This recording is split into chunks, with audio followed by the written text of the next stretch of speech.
4 أسرار في الاستهداف مهم جدا تكون عارفهم عشان تحقق أكبر نتيجة ممكنة من إعلاناتك على الفيسبوك والإنستجرام.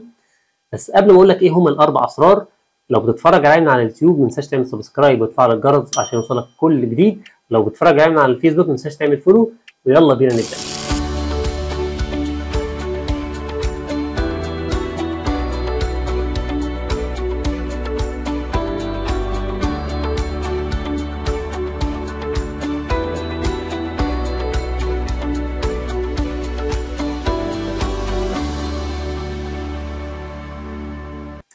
أول سر من أسرار الاستهداف هو الماركتينج، وهو إن إحنا بنحدد الاستراتيجيز أو الاستراتيجيات اللي إحنا بنستخدمها في الماركتينج اللي بتخدم الإعلانات بتاعتنا وبتخلينا نحسن الاستهداف بتاعنا. طيب إزاي بقى ده بيحصل عن طريق الماركتينج؟ ده بيحصل عن طريق الماركتينج من خلال عنصر مهم جدا اسمه الباير بيرسونا. الباير بيرسونا زي ما قلنا في فيديوهات قبل كده إن إحنا بنجمع خصائص ومعلومات اكتر عن الفئة المستهدفة بتاعتنا. فانا عشان اعرف استهدف صح لازم اكون عارف معلومات اكتر ومعلومات دقيقة عن الفئة اللي انا بستهدفها.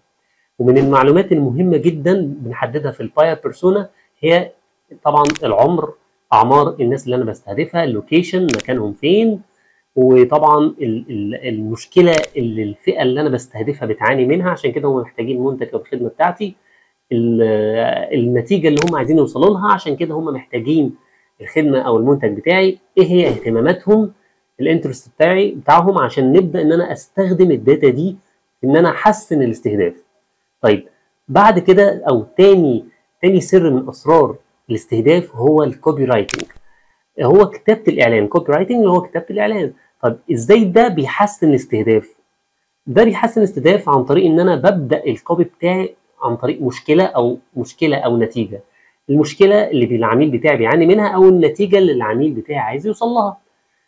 في الوقت ده انا بستخدم الجوريزم الفيسبوك عن طريق ان العميل بتاعي ما بيجي يقرا الكوبي او النص الاعلاني، لو لقى ان الكلام هو مناسب ليه او ملائم ليه او الكلام هو يجذب انتباهه، بيكمل الكوبي للاخر وياخد الاكشن في الاخر بتاع اللي انا عايزه ياخده، ان هو يبعت رساله او يخش يشتري على طول من الويب سايت.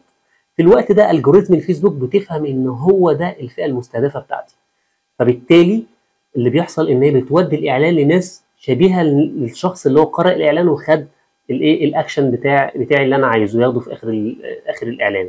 طب في حاله ان العميل قرأ الاعلان لقى ان انت مش هو الفئه اللي انت عايزها، مش هي المشكله اللي هو بيعاني منها، مش هي النتيجه اللي هو عايز يوصل لها، فبالتالي هو مش هيكمل اصلا قراءه الاعلان وهيسيب الاعلان.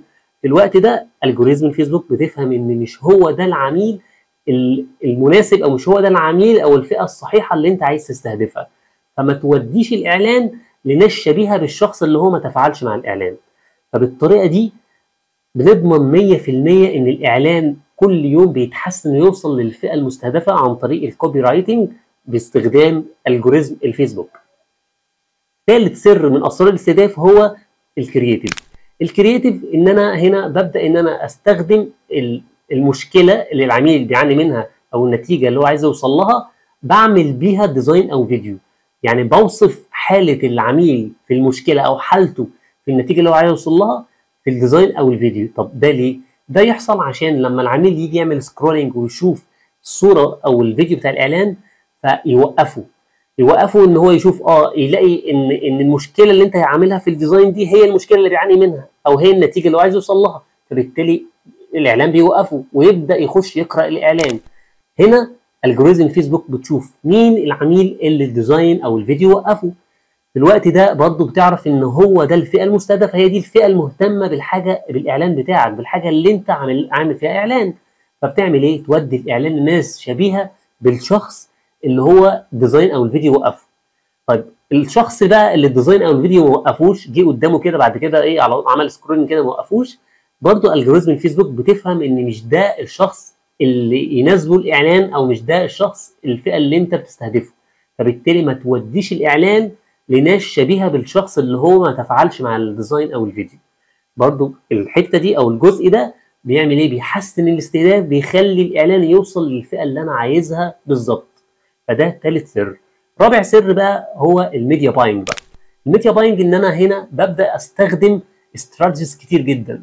من اقوى الاستراتيجيز اللي انا بستخدمها في التارجتنج اللي انا ما احطش خالص انترست، ما احطش اي كيوردز، اي كلمات في الديتيلد تارجتنج، واعتمد بس ان انا احط اللوكيشن، احط الموقع، احط الايدج، الاعمار، واحط الجندر هم رجال ولا نساء بس، واسيب الاعلان زي ما هو يعتمد بقى على قوه الكوبي رايتنج وقوه الكرييتيف.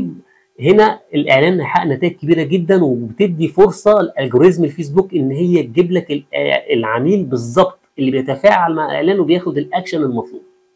دول الاربع اسرار اللي لازم تستخدموهم عشان يحققوا لكم نتائج كبيره جدا في الاعلان بتاعك، وفي الاخر يوصلك للنتيجه اللي كلنا دايما بنسعى ليها، وهي ان انا احقق مبيعات. ما تنسوش تكتبوا لنا في الكومنت تحت ايه هي المواضيع اللي حابين نتكلم عنها في الفيديوهات الجايه. لو عجبك الفيديو بتتفرج علينا على اليوتيوب ما تنساش تعمل سبسكرايب وتفعل الجرس، ولو بتتفرج علينا على الفيسبوك ما تنساش تعمل فولو، ونشوفكم على خير في الفيديو الجاي.